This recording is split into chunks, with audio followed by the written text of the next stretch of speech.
સ્વાગત છે exam today પર 27 જુલાઈ 2025ના રિલેટિવ કરંટ અફેર્સની ડિસ્કશન આ વિડીયોમાં આપણે કરવાના છે. તો છેલ્લે સુધી વિડીયો સાથે બની રહેજો. કરંટ અફેર્સ ઇમ્પોર્ટન્ટ ટોપિક છે, દરેક એક્ઝામમાં પ્રશ્ન પૂછવામાં આવે છે. મિત્રો ટોપિક પર આવીએ. 27 જુલાઈ 2025 ક્વેશ્ચન નંબર 1 છે. તાજેતરમાં આંતરરાષ્ટ્રીય ન્યાયિક કલ્યાણ દિવસ ક્યારે ઉજવવામાં આવ્યો?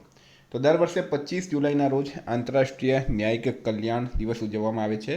વર્ષ 2025માં સંયુક્ત રાષ્ટ્ર મહાસભા દ્વારા એને માન્યતા આપવામાં આવી. આ વખતે પ્રથમ વખત આ દિવસ ઉજવવામાં આવી રહ્યું છે. મિત્રો 24 જુલાઈએ આવકવેરા દિવસ અથવા ઇન્કમટેક્સ ડે, 23 જુલાઈએ રાષ્ટ્રીય પ્રસારણ દિવસ, 22 જુલાઈએ રાષ્ટ્રીય ધ્વજ દિવસ, વિશ્વ મગજ સ્વાસ્થ્ય દિવસ અથવા તો પાઈ એપ્રોક્સિમેશન ડે મનાવાય. 20 જુલાઈએ વિશ્વ ચેસ દિવસ, આંતરરાષ્ટ્રીય ચંદ્ર દિવસ. 18 જુલાઈએ આંતરરાષ્ટ્રીય નેલ્સન મંડેલા દિવસ, તમિલનાડુ દિવસ. 17 જુલાઈએ વિશ્વ આંતરરાષ્ટ્રીય ન્યાય દિવસ. 16 જુલાઈએ એઆઈ પ્રશંસા દિવસ, વિશ્વ સાપ દિવસ. 15 જુલાઈએ વિશ્વ યુવા કૌશલ્ય દિવસ અને 12 જુલાઈએ પેપર બેગ ડે અને મલાલા ડે મનાવાય છે. તમામ દિવસ ઇમ્પોર્ટન્ટ છે, યાદ રાખો. તાજેતરમાં કયા દિવસે ફિલિસ્તીનને સ્વતંત્ર દેશ તરીકે માન્યતા આપવાની જાહેરાત કરી? તો મિત્રો પ્રશ્ન છે, ફિલિસ્તીનને સ્વતંત્ર દેશ તરીકે માન્યતા આપવાની જાહેરાત કોણે કરી? રાઈટ આન્સર છે મિત્રો ફ્રાન્સ દેશે. કોણે કરી? ફ્રાન્સે કરી. ફ્રાન્સે જાહેરાત કરી છે સપ્ટેમ્બર 2025માં પેલેસ્ટાઇનને સત્તાવાર રીતે સ્વતંત્ર રાષ્ટ્ર તરીકે માન્યતા આપશે. આ નિર્ણયથી ફ્રાન્સ આવું કરનાર પ્રથમ G7 દેશ બનશે. રાષ્ટ્રપતિ એમ્યુનલ મેક્રોન દ્વારા આ જાહેરાત કરવામાં આવી છે, જે ઇઝરાયલ પેલેસ્ટાઇન સંઘર્ષ પર યુરોપના વલણમાં નોંધપાત્ર પરિવર્તન દર્શાવે છે. ફ્રાન્સનું કેપિટલ છે પેરિસ, કરન્સી છે યુરો અને પ્રેસિડેન્ટ છે એમ્યુનલ મેક્રોન. તાજેતરમાં મેરીટાઈમ ફાઇનાન્સિંગ સમિટ 2025 ક્યાં યોજાયું હતું? તો મિત્રો એ યોજાયું છે ન્યૂ દિલ્હી ખાતે. બરાબર. કેન્દ્રીય બંદરો, શિપિંગ અને જળમાર્ગ મંત્રાલય દ્વારા આયોજિત મેરીટાઈમ ફાઇનાન્સિંગ સમિટ 2025 24 જુલાઈ 2025ના રોજ નવી દિલ્હીમાં યોજાઈ હતી. આ સમિટ ભારત સરકારના મેરીટાઈમ અમૃતકાળ વિઝન 2047નો એક ભાગ હતો. સ્ટાર માર્ક કરજો મિત્રો, વેરી ઇમ્પોર્ટન્ટ આ થઈ જાય છે. નેશનલ ફેમિલી હેલ્થ સર્વે પ્રમાણે લીવર ડેમેજથી થતા મૃત્યુમાં ગુજરાતનો ક્રમ સમગ્ર દેશમાં કયો છે? તો આપણે સ્ટાર માર્ક કરજો. નેશનલ ફેમિલી હેલ્થ સર્વે, બરાબર, લીવર ડેમેજથી થતા મૃત્યુમાં ગુજરાત 5મા સ્થાને છે. ગુજરાત જે છે 5મા સ્થાને છે. સિક્કિમ મિત્રો પ્રથમ સ્થાને છે, મિઝોરમ સેકન્ડ પર છે, મણિપુર ત્રીજા પર છે, મેઘાલય ચોથા પર છે. ગુજરાત 4.2 લીવર ડેમેજનું પ્રમાણ ગુજરાતમાં છે અને ગુજરાત આમાં 5મા ક્રમ પર રહેશે. વિદ્યાર્થી મિત્રો, એક્ઝામ ટુડેનું લેટેસ્ટ એક વર્ષનું કરંટ અફેર્સ, બરાબર. આમાં તમને Olympic, Paralympic, Covid, IPL, GI tag, બદલાયા નામ, વર્તમાન પદાધિકારી, પુસ્તક લેખક, company CEO, brand ambassador, award GK, sport GK, G20 summit, T20 world cup, FIFA world cup, election GK, Ayodhya GK, budget, champions trophy, IPL. Topic wise મિત્રો તમને current અફેર્સની PDF, છેલ્લા એક વર્ષની મંથલી કરંટ અફેર્સની પીડીએફ, 10,000થી વધારે પ્રશ્નોનો સમાવેશ. તો પીડીએફ માટે માત્ર ₹200 9510411961 પર ગૂગલ પે, ફોનપે, પેટીએમ કંઈ પણ કરો, સ્ક્રીનશોટ મોકલી આપો. 2 મિનિટમાં પીડીએફ મળી જશે. તમામ પરીક્ષાઓમાં 100% કરંટ અફેર આપણું પૂછાયું છે. ભારત, ગુજરાત, ઇન્ટરનેશનલ લેવલનું પૂરું કરંટ અફેર્સ મિત્રો આની અંદર આવી જશે. વિદ્યાર્થીઓ ભૂલ કરે છે, છેલ્લે કરંટ અફેર્સ લે છે. બરાબર. પૈસા તો તમારે છેલ્લે પણ ખર્ચવાના હોય ને, પહેલાં પણ ખર્ચવાના હોય.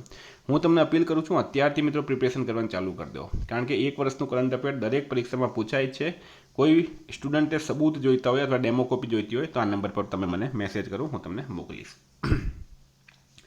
તાજેતરમાં કોણે પૃથ્વીના ચુંબકીય કવચનો અભ્યાસ કરવા માટે ટ્રેસર્સ મિશન શરૂ કર્યું છે? તો પ્રશ્ન છે, પૃથ્વીના ચુંબકીય કવચનો અભ્યાસ કરવા ટ્રેસર્સ મિશન કોણે શરૂ કર્યું? રાઈટ આન્સર છે મિત્રો આમાં નાસા. અમેરિકાની સ્પેસ એજન્સી નાસાએ કર્યું છે. તો પહેલાં આપણે નાસા વિશે વાત કરીએ. સ્થાપના થઈ હતી 29 જુલાઈ 1958. હેડક્વાર્ટર આવેલું છે મિત્રો વોશિંગ્ટન ડીસી ખાતે. એડમિનિસ્ટ્રેટર છે હાલમાં જેનેટ પેટ્રો. પૃથ્વીનું ચુંબકીય ક્ષેત્ર સૌર તોફાનો અને અવકાશ હવામાનથી ગ્રહનું રક્ષણ કેવી રીતે કરે છે તે વધુ સારી રીતે સમજવા માટે નાસાએ ટ્રેસર્સ મિશન, બરાબર, જેનું પૂરું નામ છે ટેન્ડમ રિકનેક્શન એન્ડ કસ્પ ઇલેક્ટ્રોડાયનેમિક રિકન્સિસ્ટન્સ સેટેલાઇટ શરૂ કર્યું છે. નાસા અમેરિકાની સ્પેસ એજન્સી છે. Question number 6. તાજેતરમાં કઈ કંપનીના સીઈઓ સુંદર પિચાઈ સત્તાવાર રીતે અબજોપતિઓની યાદીમાં જોડાયા? તો મિત્રો ગૂગલ આમાં રાઈટ આન્સર છે. ગૂગલના સીઈઓ છે સુંદર પિચાઈ, સત્તાવાર રીતે અબજોપતિ ક્લબમાં જોડાયા છે, કારણ કે તેમની કુલ સંપત્તિ $1.1 બિલિયનને વટાવી ગઈ છે. ભારતીય મૂળના છે મિત્રો. તાજેતરમાં કોણે વર્લ્ડ 6 રેડ સ્નૂકર ટાઇટલ જીત્યું છે? તો રિલે પોવેલે. 16 વર્ષીય વેલ્સ સ્નૂકર ખેલાડી છે મિત્રો રિલે પોવેલ, બરાબર. એમણે IBSF વર્લ્ડ 6 રેડ સ્નૂકર ચેમ્પિયનશિપની ફાઇનલમાં પંકજ અડવાણીને હરાવ્યો છે. એમણે આ ખિતાબ જીત્યો છે. ક્વેશ્ચન નંબર 8 છે, તાજેતરમાં વીમા નિયમનકાર IRDAIના નવા ચેરમેન કોણ બન્યા?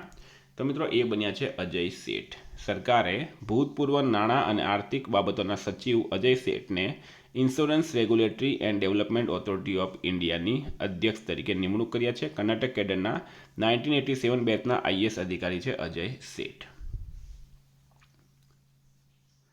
તો મિત્રો આ સ્ક્રીનશોટ લઈ લેજો તમે. અત્યારે જે કરંટની નિમણૂક થઈ છે 2025માં, બરાબર. ICCએ સંજોગ ગુપ્તાને નવા CEO બનાવ્યા છે. સાહિલ કિન્ની RBI ઇનોવેશન હબના નવા CEO બન્યા છે. અભિજીત કિશોર COAIના અધ્યક્ષ તરીકે ફરીથી ચૂંટાયા. એપલે સબી ખાનને ચીફ ઓપરેટિંગ ઓફિસર બનાવ્યા છે. ઇટરનલે આદિત્ય મંગલાને ફૂડ ડિલિવરીના CEO બનાવ્યા. તાજેતરમાં ગ્લોબલ ડેમોક્રેટિક લીડર એપ્રુવલ રેટિંગ્સમાં કોણ ટોપ પર રહ્યું? તો પ્રશ્ન છે મિત્રો global democratic leader approval rating એમાં ટોપ પર કોણ રહ્યું છે? તો રાઈટ આન્સર મિત્રો નરેન્દ્ર મોદી. નરેન્દ્ર મોદી આમાં નંબર 1 પર રહ્યા છે. લી જે મ્યુંગ આ નંબર 2 પર રહ્યા છે મિત્રો, અને ઝેવિયર માઇલી આ નંબર 3 પર રહ્યા છે. 75% એપ્રુવલ રેટિંગ સાથે દુનિયામાં નરેન્દ્ર મોદી નંબર 1 છે. તાજેતરમાં DRDOએ UAV લોન્ચ પ્રિસિઝન ગાઇડેડ મિસાઇલનું સફળતાપૂર્વક પરીક્ષણ ક્યાં કર્યું? આંધ્રપ્રદેશ રાઈટ આન્સર છે, બરાબર. આ મિત્રો તમે જોઈ શકો છો. વાત કરું આંધ્રપ્રદેશની કેપિટલ છે મિત્રો નવી અમરાવતી. આ ખાસ યાદ રાખજો. PM મોદીએ સાયપ્રસના પ્રથમ મહિલાને આંધ્રપ્રદેશમાં બનેલ ચાંદીના ક્લચ પર્સ ભેટમાં આપ્યા. આંધ્રપ્રદેશ સરકારે ફેક્ટરીઓમાં મહિલાઓને રાત્રિ શિફ્ટમાં કામ કરવાની મંજૂરી આવતા બિલને મંજૂરી આપી. આંધ્રપ્રદેશ સરકારે એક પરિવાર એક ઉદ્યોગ સાહસિક અભિયાન શરૂ કર્યું. આંધ્રપ્રદેશ સરકારે વિદ્યાશક્તિ પહેલ શરૂ કરી. આંધ્રપ્રદેશ શિક્ષણને પ્રોત્સાહન આપવા માટે થલ્લીકી વંદનમ યોજના શરૂ કરવામાં આવી. હાલમાં કોણે AI-171 મેમોરિયલ એન્ડ વેલફેર ટ્રસ્ટની રચના કરી?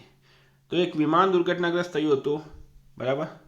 ક્યાં? અમદાવાદની અંદર. ટાટા ગ્રુપે હાલમાં AI-171 મેમોરિયલ એન્ડ વેલફેર ટ્રસ્ટની રચના કરી. ટાટા સન્સ અને ટાટા ટ્રસ્ટે શુક્રવારે એર ઇન્ડિયાના વિમાન દુર્ઘટનાના પીડિતોને મદદ કરવા માટે ₹500 કરોડના કલ્યાણ ટ્રસ્ટની રચનાની જાહેરાત કરી છે.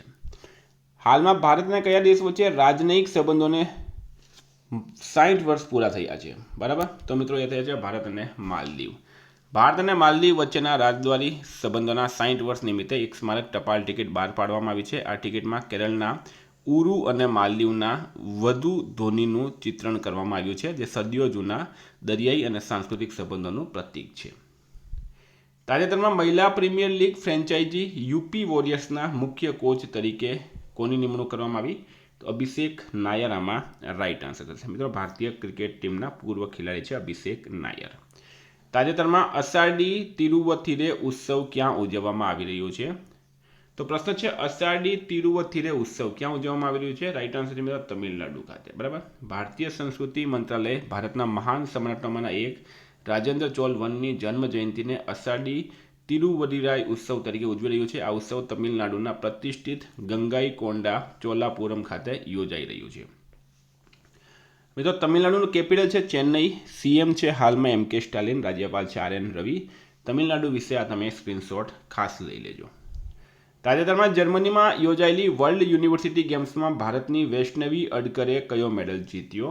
તો જર્મનીમાં આયોજિત વર્લ્ડ યુનિવર્સિટી ગેમ્સમાં ભારતની વૈષ્ણવી અડકરે સિંગલ્સ ટેનિસ ઇવેન્ટમાં મિત્રો બ્રોન્ઝ મેડલ એમણે જીત્યો છે. કયો મેડલ જીત્યો છે એમણે? બ્રોન્ઝ મેડલ જીત્યો છે. સ્ટારમાં કરજો મિત્રો. એમણે જીત્યો છે બ્રોન્ઝ મેડલ. બ્રોન્ઝ. આ છે મિત્રો વૈષ્ણવી અડકર. હાલમાં હલ્ક હોગનનું નિધન થયું છે. તેઓ કોણ હતા?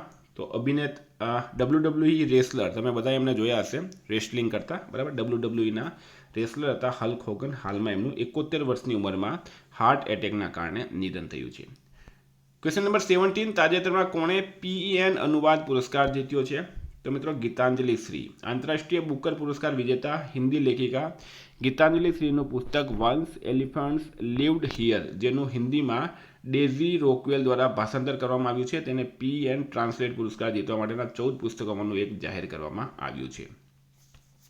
તો મિત્રો, આજે કરંટના પ્રશ્નો વાત કરીએ આપણે રિવિઝનની.